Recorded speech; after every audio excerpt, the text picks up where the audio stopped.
This reflection is drawn from More Than This by Redhead. We all move through the world with a set of beliefs that just feel like our own. But have you ever stopped to ask where they really come from? So often, they act as these frameworks we've inherited from our education, our culture, and all the media that's constantly surrounding us. And this kind of conditioning can quietly start to shape our behavior, even our very sense of self. It's not about passing judgment, not at all. It's just noticing how deeply these worldviews can take root, often long before we ever think to consciously examine them for ourselves. Which kind of makes you wonder, doesn't it? Is what we can see and touch, is that the whole story? A thought might just surface that maybe, just maybe, our experience extends beyond the purely physical into something more. So the focus naturally starts to shift away from the world out there to the one in here. There's this subtle capacity for a deeper kind of awareness, this quiet act of simply noticing. Let's face it, our daily lives demand so much from us. All the schedules, the deadlines, the noise. It all requires this intense focus. And that concentration can, without us even realizing it, sort of drown out those quieter, more intuitive signals from within. And a really natural consequence comes from that. If that inner voice, that gut feeling, goes unheard time and time again, it's not like a failure or anything, it's more like a muscle that doesn't get used. That capacity might just fade away from a simple lack of attention.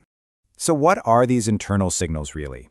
I guess we all arrive at this point where we have a choice. Do we dismiss them, or do we start to engage with them? It's a pretty simple dynamic, actually. Whatever we give our attention to, well, it tends to grow.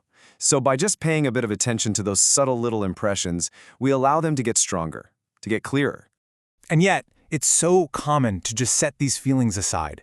The immediate practical stuff of the day can so easily overshadow these quieter, but really significant internal messages.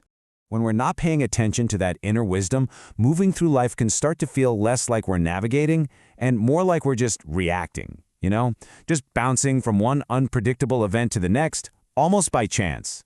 And all of this leads to a very distinct feeling, that feeling of being in alignment or out of alignment with our own authentic direction. Think about those times of constant friction, when every single step feels like a struggle. Those persistent obstacles, they aren't necessarily punishments. Maybe they're just signals, little signposts telling us we might have strayed from our most authentic path. And there seems to be a direct link.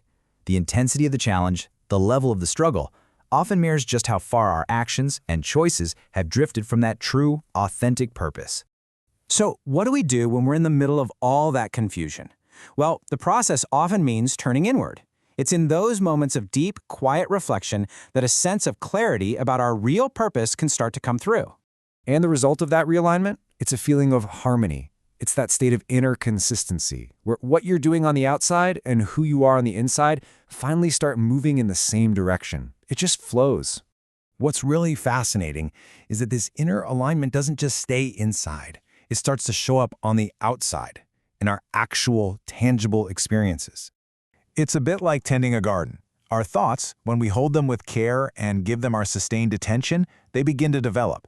They take shape, they grow stronger, and eventually they become a real part of our lived experience. So the mechanics of it seem to be a two-part thing. First, it's about aligning our inner world, our beliefs, with what we genuinely desire.